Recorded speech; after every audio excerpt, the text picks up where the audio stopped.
When selling becomes hard, it's 99% of the time because you have not done a great job of marketing what it is that you're selling. So then sales feels hard. It feels like you're being salesy. It feels like you're pushing. It feels like you're convincing because you haven't actually warmed it up with the marketing behind it.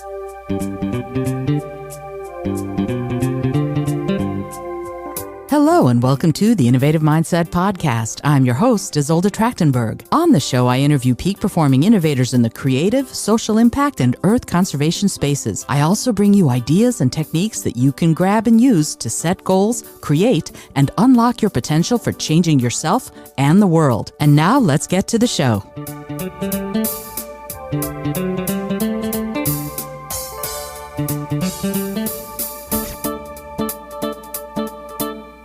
Hello, and welcome to the Innovative Mindset Podcast. I'm your host, Isolde Trachtenberg. Super happy that you're here. I'm also really happy to have this week's guest on the show. This is a slightly different episode for the show, but I think this guest brings such a community-minded spirit to what she does that I'm sure she's going to bring you tons of value. And she's going to bring me tons of value because I don't do what she does at all. And so I'm super excited to welcome Jillian Murphy to the show. Jillian Murphy is an industry sales leader as well as a business network and marketing mentor. Yes. With nearly 20 years of experience in sales and growing multiple businesses of her own, she made it a mission to help real entrepreneurs who want to grow and master sales with an amazing community of like-minded entrepreneurs supporting them. Wow, how amazing. She's been able to grow her own online business from $0 to $250,000 in just 15 months. And not only does she teach her real entrepreneurs the art of sales, and I say the art of sales, which is super cool, but she helps them refine and master the skills they need through her signature framework to grow their own businesses to 6+ figures as well. Oh, my stars, Jillian, thank you so much for being here. Welcome. Thank you so much. Thank you so much for that intro too. It sounds great. I appreciate that. So I'm thrilled to have you in part because I think my audience, the people who are listening, often are creatives who have no idea how to sell their creative work, their creative product, if you will. And so I'm amazed that they're willing to talk to me about this because it's so important to people like me who I am a creative entrepreneur and I look at sales and I go, huh? So I'm super glad that you're here. But I would love to just jump right in and I'd love to ask you, I've heard this before, but I'd like it if you define it for me. What is the difference between sales and marketing? Oh, I love this question. Yes. So sales is really the art of closing, and marketing is everything that you do leading up to the sale. So I want you to think about the sale is, would you like to buy? Are you ready to move forward? That sale is the money exchange. That's when you go to the cash register. The marketing is everything that you're doing that is leading up to that close. And if you're a good marketer or you have good marketing or you've done marketing correctly, the sale should be so much easier. When selling becomes hard, it's 99% of the time because you have not done a great job of marketing what it is that you're selling. So then sales feels hard. It feels like you're being salesy. It feels like you're pushing. It feels like you're convincing because you haven't actually warmed it up with the marketing behind it. I love that you said that. And because I always feel like I'm being pushy if I try to sell. And I get people wanting to buy my stuff, which I think is great. But when it comes to the actual sort of, as you said, closing, I freeze up. And I know lots of other people who do too. They have this fear of actually asking for the sale. And I've heard that that's a big problem for people, that they forget to actually ask for the sale. Mm-hmm. Do you have any advice for that? Like, what does someone who is in that position of going, I don't know what to do next, what do you tell them to do?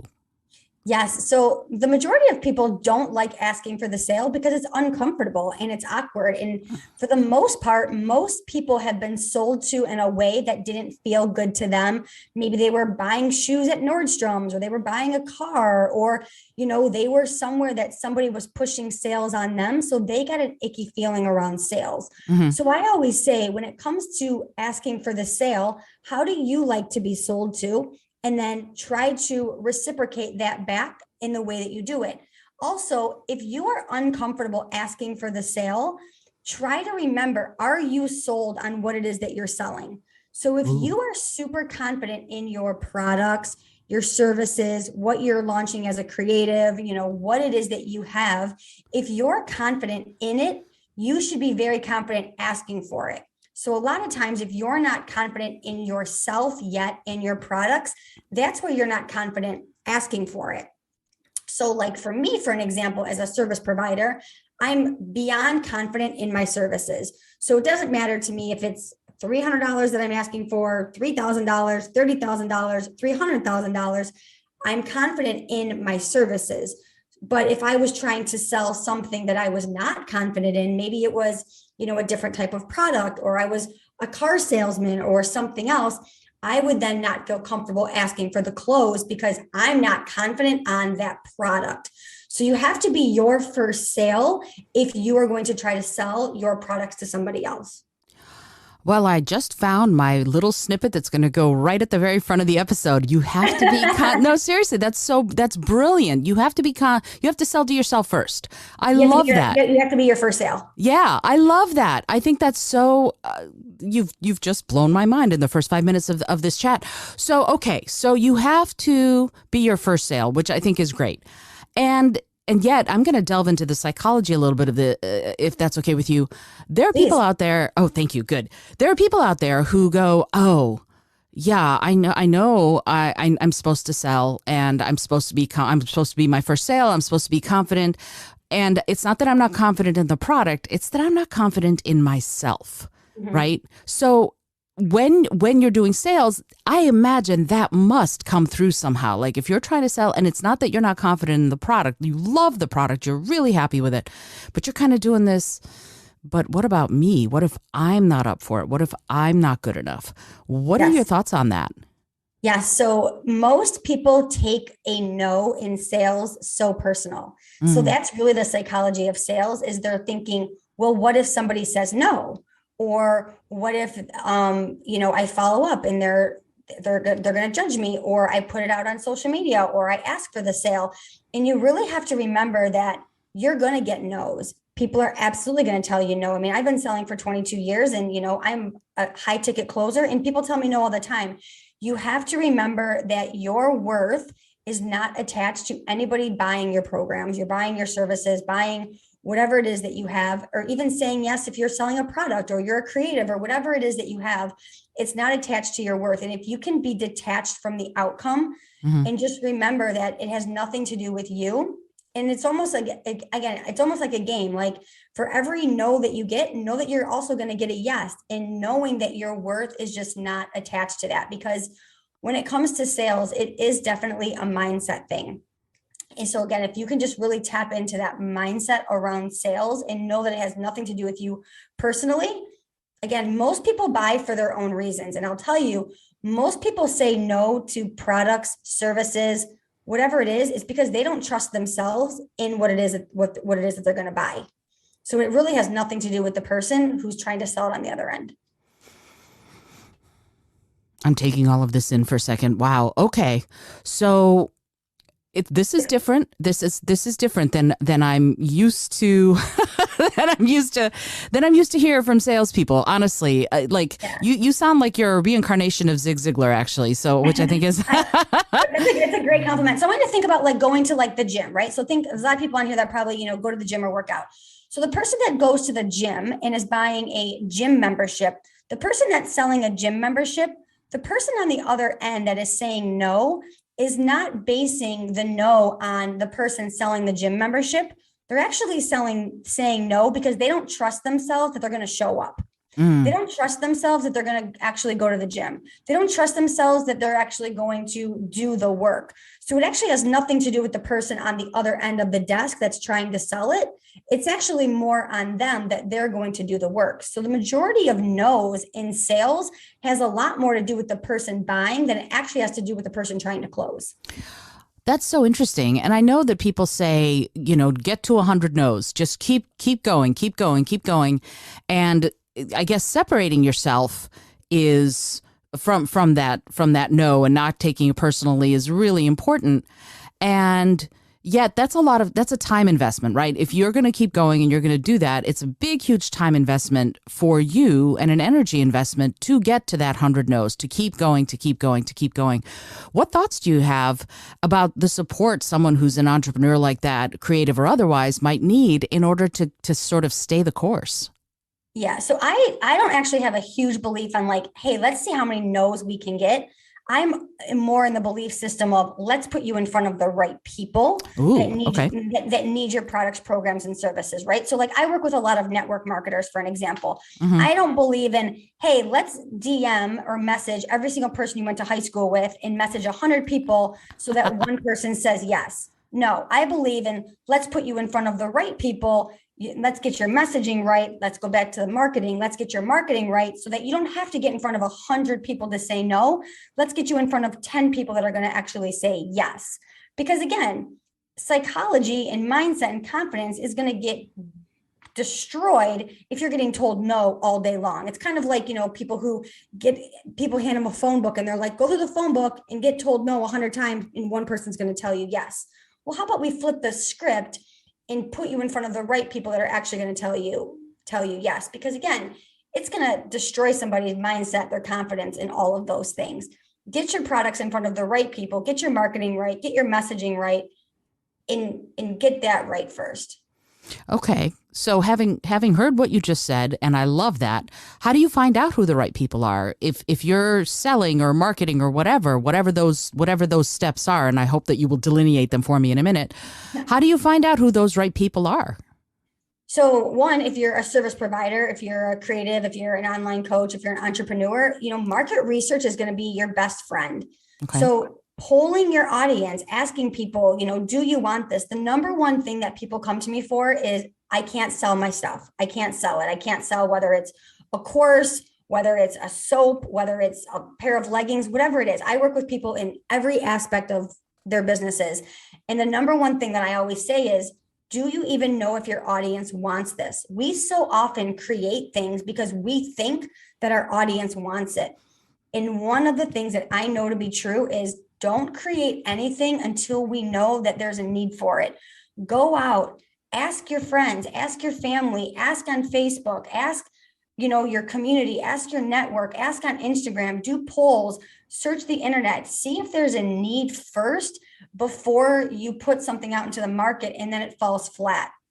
I'm going to give you a great example. I've been extremely successful in the online space as an online business coach. Every single thing that I put out, I ask my audience first, does this sound like a good idea? Does it sound like something that you would want? Would you pay for this? Does the time sound like a good investment? Do you like the graphic of this? Do you like the name of this? Then I go out and create it versus, hey, I had this idea. I'm going to put it out to the market and then I'm going to hope that it sells. I'm taking that in. I think that's great. And I love the notion of doing that sort of market research, as you called it. Amy Porterfield, Yes. guru goddess of online marketing, talks about that a lot. She talks about getting those blitzes done. Like, oh, you're going to need to find out whether or not the thing that you want to do is actually something anybody'd want to buy. And I know that there are places like Answer the Public, which is a great website. I love Answer the Public. It's my best friend. I know. I love it too. And what it is, and actually, why don't you say what it is? So I'm not the one saying what it is, because you're the one who are the expert here. What is Answer the Public?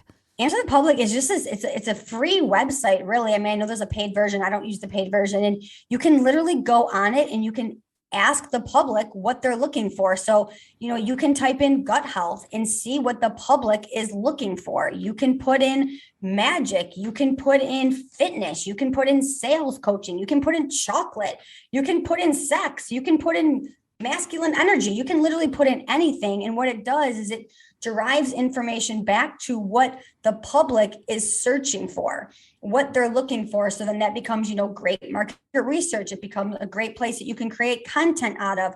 It becomes, great information you can create blogs out of, anything like that. Because, even as, an online provider, anybody who's creating social media content, anything, you want to deliver your marketing back to how the public is looking for it.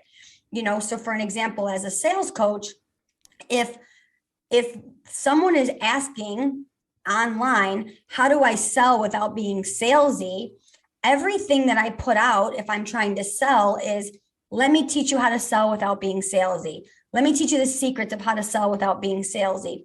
That's how I'm going to market my stuff, because that's how the public is looking to solve that problem, versus let me give you a course on the ROI of sales. That's not how the public is looking to solve that problem. And remember, people buy solutions for their problems. So we want to market it based on how they're looking for it to solve their problems. I love that you said that. I think that it's such a truism, and it's something we forget, that it's, we're all in sort of the business of solving other people's problems. No matter what you do, you're kind of in the business of doing that, which I think is great. And yet, when I look at sales, it's like doing my taxes. I have to really gear myself up for doing it, because I find it hard to get to that place. But according to you, it's sort of the last step, which I think is also interesting. And I'd love it if you would do me a favor and say, if you can, what sort of not the timeline, but the chronology of selling a product would be, of developing it, and then I guess marketing and selling it. What would you tell someone going, I've got this artist business where I paint people's cats. I don't know. Let's say that's it. Sure. And how do I go out there and sell my paintings to these people? So if you have a business, you have this idea, let's call it idea to execution. So you have this idea, you're sitting at home and you're like, I'm going to start painting portraits of people's cats. I would start with doing some market research. Is that a need? Do people want portraits of their cats? Ask. Google it, go to Answer the Public, do some polls on your social media, ask on Facebook, ask, out in public, see if there's even a need for it. Because again, just because you're at home and you think it's a great idea, we want to make sure that this is another thing. Just because there's an idea, we also want to make sure that it's a profitable idea, because businesses need revenue. And the only way that we get revenue is creating sales. So just because it's an idea, we want to make sure we can make it into a profitable idea. So you want to do some market research. Then you would start to market it. You would start to tell people, this is what I'm doing. This is why I'm doing it. This is the passion behind it. This is why I've created it. This is who it's for. Like, I've created exclusively for, people who have this type of cat, or you want to showcase your cat, or if you're a cat lover, then you want to get very specific of who it's for. It's not just for any cat lover, right? You want to really speak it out. Then you want to showcase it. You want to be known as this is your zone of genius. Like, you are the go-to person for anybody who wants to have their cat drawn. So one thing that I love to talk about is like being that go-to person, being the one person that people think of. So like for me, when people say like, I need someone to teach me sales, they're like, oh, Jillian Murphy. So being that one person that people think of. So really start to be that person that people think of when they need their cat drawn. So you are that person. So you start to market yourself as that. You start to showcase yourself as that. You start to be that person. Then you start to, go places, market yourself, put out social media content, whether it's on Instagram, Facebook, whether it's going to carnivals or fairs, whatever it is, wherever your place of marketing is. I mean, I think people forget that, marketing can be done in person, virtual, social media. There's so many different places that you can market it, and then selling it and showing up confidently and saying like, if you want a picture of your cat drawn, like, I am the expert in this, and let me show you why. Show people why you're the expert, and then say like, let's do this. Let me draw your cat. Let's do it. That would be my timeline. I love it. Okay, cool. So somewhere in there you go from I do this and I have become the go-to person to let me draw your cat, right? Yeah. I call it mental real estate. So okay. You basically want to be the person when someone says like, oh, I need my cat drawn, or I need a clown, or I need a sales coach, or I need a mindset coach, or I want a realtor in Oklahoma, or I need the best burger place in town, or I need the best latte. You want to be that place, that person, that thing, that service provider that people are like, oh, I know just that right person. So what it is like you're taking up mental real estate in somebody's head as that go-to person. Okay, so let's say that's, that you can do that. You can go, okay, I need a real estate person in Oklahoma. How often does someone go, let me ask my friends first, hey, who's the best real estate person in Oklahoma City versus let me just Google that, right?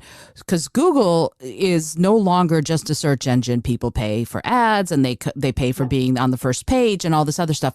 How do you navigate that? The difference between the word of mouth, like you mentioned, versus you're the first ad that Google will show the person asking for a real estate agent in Oklahoma City.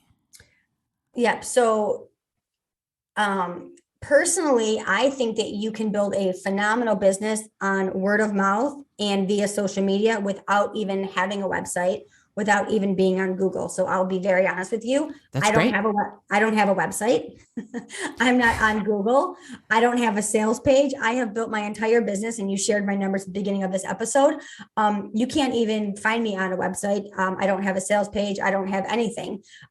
So again, I have created my entire business just on like word of mouth, networking, virtual, things like that. So I don't even think that you need all of those things. It's just about being confident in what you have and then letting people know that, hey, if you want someone to sell your house in Oklahoma, someone to draw your cat, someone to teach you sales, like I'm that person. And you get back to being scrappy and just going out and really like hustling in the beginning. Because also people spend a lot of money in the beginning that they don't need to spend.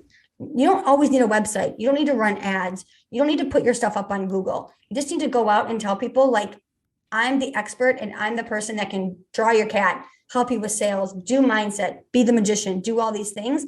And let's just do this. That's awesome. Okay. So let me turn that around a little bit and go, what if you are someone who's a writer? Right. Mm-hmm. Your product is a book. And of course there's Amazon, that's the behemoth and all of that other stuff.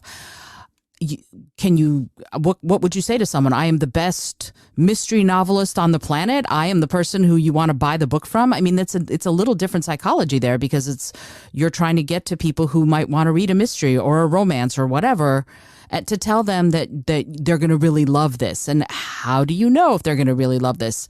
I get your, be confident in it, totally, but it's a different way of talking about it. Can you talk a little bit about what someone who's doing something like that, that's got kind of a small product that actually is ubiquitous, would do to get people to know that their book is out, that their new essential oil is out or something like that? Yeah. So I would say the one thing that I love to tell people to do, especially if they have like a smaller product like that, is really build community. Okay. So build community maybe around a Facebook group, maybe build it around like a Mighty Network, which is like an app. Build community. So like I have a girl that I work with who is an author. I actually have a girl I work with that is in essential oils. I have a girl that I work with that owns like a soap company. And the way that they do it, because they don't want to spend a lot of money on ads and all those other things, is they build their community in Facebooks. And they start to funnel people in there and they really showcase their products and their services there. Because then what they're doing too is they're doing two things. They're building the community, they're bringing people in it, and then they also have a hub for market research. So now you want to write your next book, you want to do your graphics for it, you want to do the cover, you also have a hub of people that you can go to and ask them all the questions right inside of there. Okay. So sorry, I'm like mentally furiously scribbling notes down. No. Kevin Kelly talks about the need for 1,000 true fans, right? If you've read that piece of his, and I love that.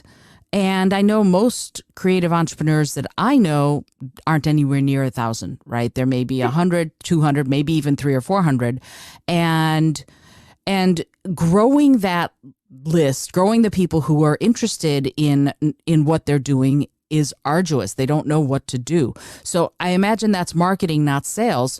When someone is having that kind of trouble building community, what's your advice for someone who has trouble with that? Yes. So community can be the hardest thing to build and it can be the easiest thing to build. So community will always be the number one step when you're trying to build a business. Okay. So I think going back to step one is always going to be the most important thing. And this is the number one thing I work with on my clients. You have to build community first. If you build community first, you will always have a hub to go back to. You will always have a community to go back to for, again, market research, sales, all of those things. If you're having a trouble building community, you have to go back to the drawing board in ways that you build community. One is lookalike audiences. So go find your people, go find them in other Facebook groups, go find them in other communities, go out and connect with them, making sure that you have, content that converts to bring them over to them. Find your people. There's, 3.8 billion people in the world. What makes people want to join your community? Is it a movement? Is it something that they're getting part of your community? What are the core values about your community that makes it different? What makes people want to join your community, right? So I'm just going to use me for an example. Mm-hmm. I have an amazing community of, people who want to learn sales. Sales is not like the sexiest thing in the world to learn, but there's things about my community that are different. So again, what are the core values that people get when they're part of your community? So if you're a writer, or if you're selling essential oils, or you're drawing cats, or whatever it is, what's magnetizing about you that people want to be part of your community and your brand? I would love to find out from you if you have ideas on how someone finds that out. If someone is new to all of this, how do you find out what's magnetizing? I guess charismatic is another way of saying it. What's magnetizing about you? How do you figure that out? Is it, again, that market research? Is that asking people, or are there other ways to figure out those nuances? So when it comes to your own personal brand, I always say when you're building a personal brand, there's a couple questions you want to ask. One is, what do you want people to feel when they come to you, to your community, to your Instagram, to your Facebook, to your store, right? Because at the end of the day, it's your business, it's your store. So whether somebody was coming to Jillian Murphy's sales store and I was a storefront, or Jillian Murphy's sales online, it's still a storefront. So it's what's the feeling that you want somebody to get when they come to it? So what's the feeling that you want? So, whether you journal this out, or you write it down, or you really get clear of what is it that you want somebody to feel? So, do you want someone, when they come to your community, do you want them to feel like a sense of home? Do you want them to feel upbeat? Do you want them to feel fun? Do you want them to feel safe? Do you want them to feel like it's, like a no BS environment? Do you want them to feel a sense of family? So I'll give you a great example. I actually work with a girl who's a reader, and she reads a non-fictional book a day, and she has a community of books. And one of the ways that we built community was she built a community where she wanted people to feel that when they were part of her Facebook and part of her community, that it was like a escape from reality, and it was their safe place. So everything that she built inside of her community and her Facebook group and everything that she does is this place of safety, this place of calmness, a place of escape from chaos and all of this, right? So it's about building that away from it, where my personal brand is hey, you're going to learn sales. It's a very no BS approach. You can come in and you can be real and you can be authentic, and we're going to support you in community. And it's no fluff, right? So you want to get very clear of what's the emotion that you want somebody to feel when they're in your community, and then you build your brand around that. That's the first step.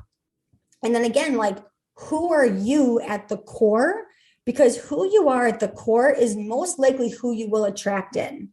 So again, go back to my client who's the reader, right? She's a little more quiet. She's a little more shy. She's a little bit more of an introvert. So guess who she's attracting into her community? People that are just like her, because like attracts like. So she's magnetically just attracting those types of people into her world because she's a magnet for that. The people that I attract into my world are just like me. They run in my same type of energy. They run in more a masculine energy, a very no fluff energy, because like attracts like. I don't attract a lot of introverts into my world. I don't attract a lot of, I attract like attracts like. So when you're creating your community, you want to say who do I want to bring in?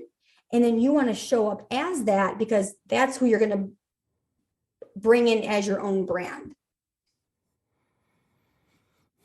Again, I'm taking all this in because it's great, and I appreciate this incredible experience that Amazing. you have. Of course. I would love to know, like, obviously you have this go-getter energy that goes with that precedes you, right? That's fabulous, and I'm grateful for people like you because you're able to do things the rest of us are going, well, I'm going to scratch my head for a while.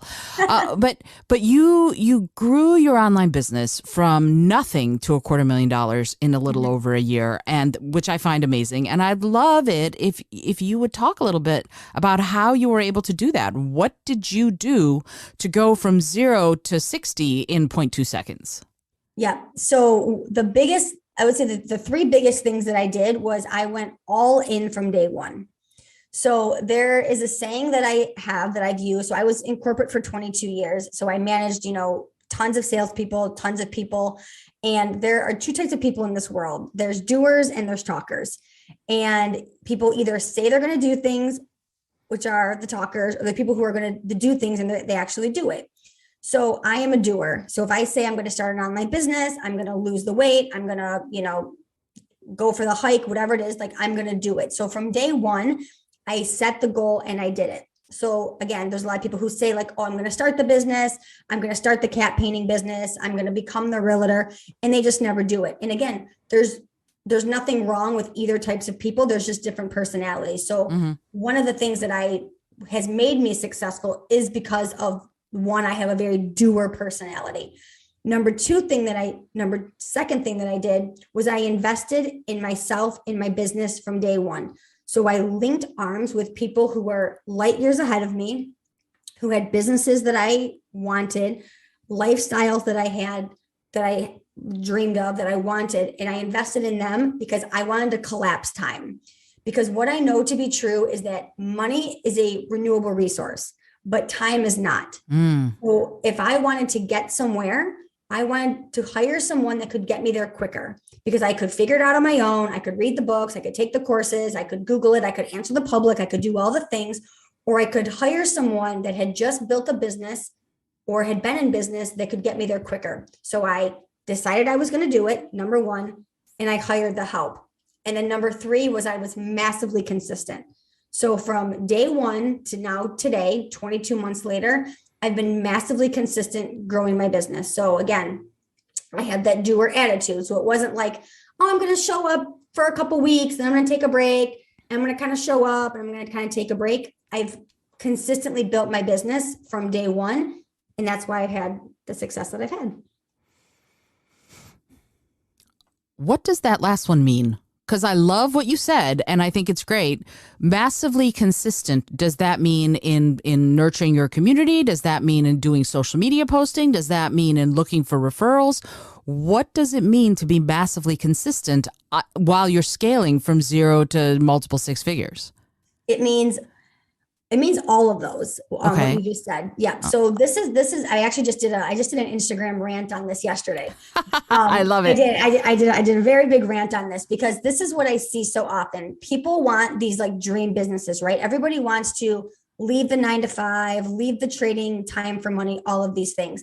But they forget that they are still building businesses and you have to do the work. Like you have to still be prospecting, you have to be lead generating, you have to be nurturing, you have to be building your community. Like it still takes that work. Now, do I work 40, 50, 60 hours? No, but I'm still putting in the work. I'm lead generating every single day because again, community is number one. I have to be bringing people into my pipeline. And again, I don't have fancy systems. I don't even have a website, but I have to be bringing people into my world every day because sales is a numbers game. So if I want to be selling things, I have to be bringing people in. So I'm, connecting in Facebook groups, connecting in the real world, bringing people into my world. I'm nurturing the people that are already in my world, in my Facebook group, on my social media. I'm asking questions. I'm putting out offers. I'm selling. I'm unapologetically selling every day. This is how you can work with me. This is what I have. These are the offers. And this is the other thing. People don't like to sell. They're like, I don't really want to sell. I don't want to talk about my offers. I don't want to put out there that I have anything for sale. I don't want to talk about my essential oils. I don't want to talk about the fact that I paint cats. I don't want to talk about it. You have to be talking about what you're selling if you want to create revenue in your business. You are basically a coffee shop. I want you to think about this. You don't go into like a Starbucks or a Tim Hortons and say like, does this place serve coffee? And like, how do I pay for it? You are a business. People need to know, one, what you do, and two, how they can buy from you. So if you are a business, whether you paint cats, sell essential oils, read magic cards, or are a sales coach, people need to know how they can buy from you and how they can work from you. And if you are not telling people consistently how they can buy from you, most likely they're not going to be buying from you because they're not going to know. That's another snippet that should be at the very front of the episode. Yeah, sure. Absolutely. If you're not telling people consistently how they can buy from you, why would they know to buy from you? And that is amazing to me because that is something I think you have to be proud of, right? You have to be proud of what you're selling or you're never going to be able to sell consistently. Is that a fair assessment? 100,000%. When I start working with people and, like I go either on their social media or, I follow them wherever. And I say, if I have to search for how to work with you, we have a problem. You're a business owner. I should be able to find out how to work with you or how to pay you in 3 seconds because people have the attention span of a goldfish. That's a fun fact. A human has a attention span 1 second longer than a goldfish. So if they come to you and they can't figure out how to pay for you or how to buy from you, they're going to go to the next thing. So we have to let people know, like, this is what I offer and this is how you can work with me. We have to be putting that in front of them at all times.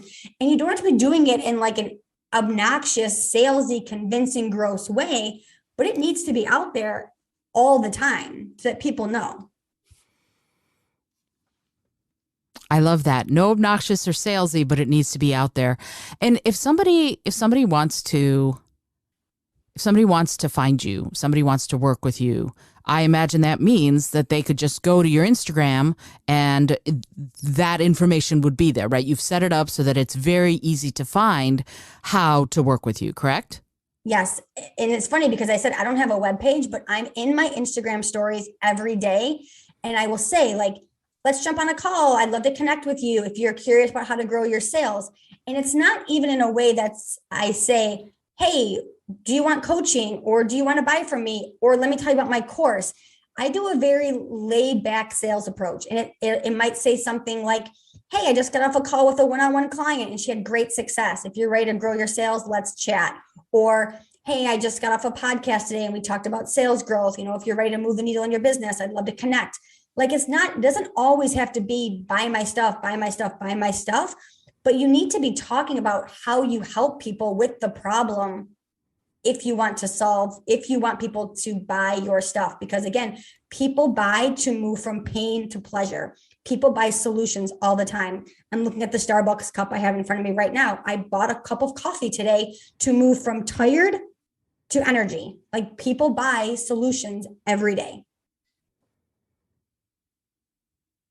I'm nodding my head. So I'm realizing you're not seeing me. That's right. So I heard you say that sales is the oxygen of your business, which I think is lovely. Can you talk a little bit about exactly what that means? Because to me, like as a creative, a lot of my time is spent creating, and I'm talking to you and it feels like that should almost be switched a little bit. Can you talk a little bit about what those ratios might need to be from working, what they say in your business versus working on your business?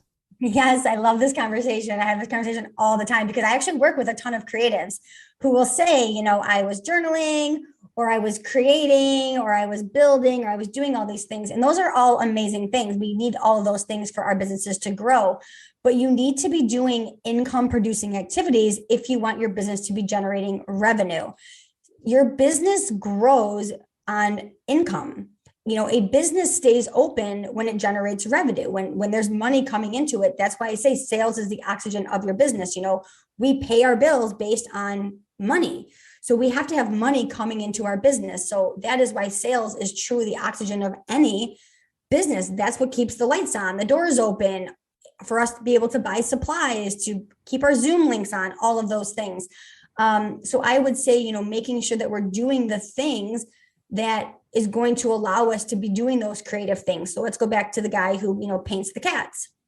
If your dream job is to paint cats, the creative part is drawing the cats, but you need to be doing the things that allows you to be painting the cats. So that's networking, letting people know that you paint cats, connecting with people, marketing yourself, making sure that, you have leads coming in, making sure that there's people that want you to paint their cats. Because if you just sit back and, dream about this business or buy supplies or, draw cats on your own, you're not actually making revenue. You actually don't have a business. You actually have a hobby. I call it a jobby. I love it. Yeah, you actually have a jobby. You don't actually have like a real job. Okay. And I adore that. And I'm just going there, what you said earlier in this chat, you were like, look, you can be a talker or you can be a doer, and I'm a doer, which I think is great. And yet there are people who are going to be dragging their feet. And it sounds to me like what you're saying, like, okay, if you're dragging your feet, that might be who you are. That might be what you need to do right now. But if you want it to be a business, you're going to have to stop dragging your feet. If you were going to say that to someone, what would the very first step need to be for them to stop dragging their feet? Like I always tell my clients, start where you are. It can be tiny, but you have to take at least a step. What would that step be for someone who's going, okay, that's it. I've been making my cat paintings for so long. Now I'm ready to take a step and really sell them. What is the very, very first thing someone needs to do to get going? So there's an exercise that I love to do, and it's called Start, Stop, Find. And what this is you should make a list of everything, and you can make it small, make it 2 or 3 things if you're, a talker. And it's everything that you need to start doing. So maybe it's, I need to start being on social media, or I need to start networking, or I need to start, getting up earlier, or I need to start drinking my water, whatever it is, like all the things you need to start doing and then checking those things off. All the things you need to stop doing. So maybe it's stop making excuses. Maybe it's stop scrolling on social media. Maybe it's, stop pretending that I have a business when I really don't. Maybe it's, stop avoiding selling, and then find. So maybe find is like find an accountability partner, find a business mentor that's going to, get my butt in gear. Maybe it's find somebody who wants to buy my painting. Maybe it's find a community that wants to do my services. So this exercise, start, stop, find, is something I do with my clients all the time. And it really puts into perspective, like what you need to start doing for your business, stop doing for your business, and find for your business to move in the right direction. That is awesome. And I love that. And do you have anything that people could, like a little notebook or one sheet for that? Or is it just that's what it is and they should just do it? Yeah. So what I do with a lot of my clients is I'll put a timer on, depending on like who they are. Like if they're, people who are really dragging their feet, I might do it for like a minute. And so I just put a timer on and I just say, hey, let's just brain dump. And brain dumping is really where you just like dump everything out on what you have to do. And it's, just put it all out on paper, what you have to do, and then circle, the things that are going to move the needle the most in your, your business, your creativeness, all of those things. And, you can do this for your personal life. So, like for me, it'll be like, I need to stop, hitting the snooze. I need to, I need to start, I need to start, buying better groceries for my body, or I need to, find a personal trainer. It doesn't even always have to be business related. It can be, I need to stop picking fights with my husband. Like it can just be anything, but it really puts it out when you do this exercise. It brings everything like to the forefront. I love that. That is a great exercise, and I'm super grateful that you mentioned it. I'd like to pivot just a minute, if it's okay with you, to talk a little bit about a different level or a different facet of my audience. A lot of the people who listen to this show are people who work in the environmental field and conservation and all that, and climate change and all of that. And those are big issues, of course. But getting people to understand that they're potentially big issues historically has been very difficult. So that whole idea that you talk about with market research, for example, what would you need to do if you are someone who works at an animal sanctuary or something like that, and you want to sell T-shirts with your logo on them or something like that? How would you find those people? If you want to work in saving the oceans, how would you find the people who would recognize that that's an important issue, even though there are lots of people out there, sadly, who don't recognize that it's an important issue? What would you need to do there? I would say I would maybe go to events where you think that your ideal people would be. Okay. Mm-hmm. Yep. I would spend time in Facebook groups. I would look at like lookalike audiences. So, for an example, if it's, dog rescues, let's just say, or, saving the earth. If somebody wants to save the earth, what are some other tendencies that they probably have? They probably also like to recycle, right? They also what are some other things they probably think about, and then find those same characteristics and think about it like that. So I'm going to put it into fitness because it'll make more sense. If you're trying to find someone who wants to eat healthy, where else would they be? They would also be looking up gym memberships. They'd also be looking up Peloton, right? So think about that person, that persona of the environmental person. What else would they be looking at? What other groups would they be in? What other events would they be in? What other books would they be reading? What other things would they be doing? What, events would they be going to? Maybe concerts, things like that. Charities would they be part of? And then where would they be spending their time? And then go to something like that. Fabulous. I love that. That is so great. It's an extrapolation almost going to thank you so much for that. That's wonderful. Jillian, I actually could keep you here for the next 6 hours, but I understand that you have a life to get back to. So I have to say, this has been probably one of my favorite episodes. And I do 1 to 2 podcast episodes a day. This has been an amazing episode. I've loved chatting with you. Oh, me too. This is great. And honestly, you're welcome back anytime, because this is the psychology of this, and the stop being a talker and start being a doer is something that I certainly need to hear when it comes to sales. So I'm really grateful that you took the time to be here. I would love it if you would give, because people learn differently, and it's all going to be in the show notes, but I'd love it if you'd give where people can find you. Yes, absolutely. So they can find me at the Jillian Murphy on Instagram. So if you guys are on the gram, feel free to follow me, drop me a DM, say hello. Tell me what you took away from this episode. I'd love for you to say hello. And then I actually have an amazing community, which I know we talked about earlier in the show, on Facebook, and it's called Good to Gold Sales, the number 2. And it's an amazing community, and it's not all things sales, but it's, business. We have creatives in there. We have salespeople in there. We have business in there. And I actually teach free sales in there 3 to 4 times a week. And it's an amazing community. So if you've liked my energy, you've liked my vibe, and you've, resonated with me, I'd love to invite you into that as well. And I'm sure that she will put it in the show notes as well. I absolutely will. And heck, I'm going to join the group myself. It's amazing. That's exciting. That's wonderful. Awesome. Jillian, thank you so much.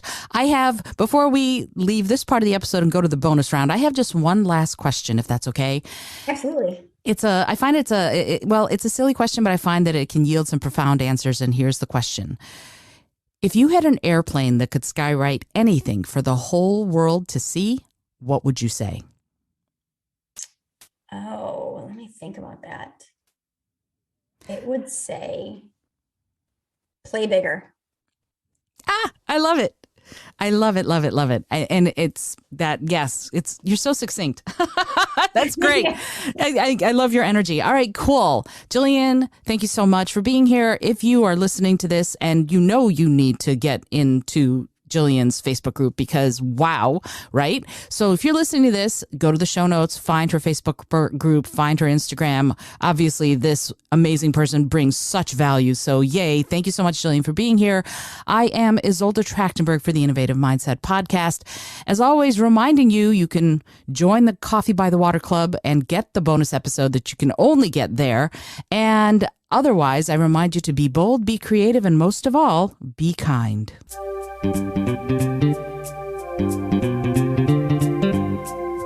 Thank you so much for joining me today. I really appreciate you being here. Please subscribe to the podcast if you're new, and it would mean the world to me if you told a friend about it. Today's episode was produced by Isolde Trachtenberg and is copyright 2022. As always, please remember this is for educational and entertainment purposes only.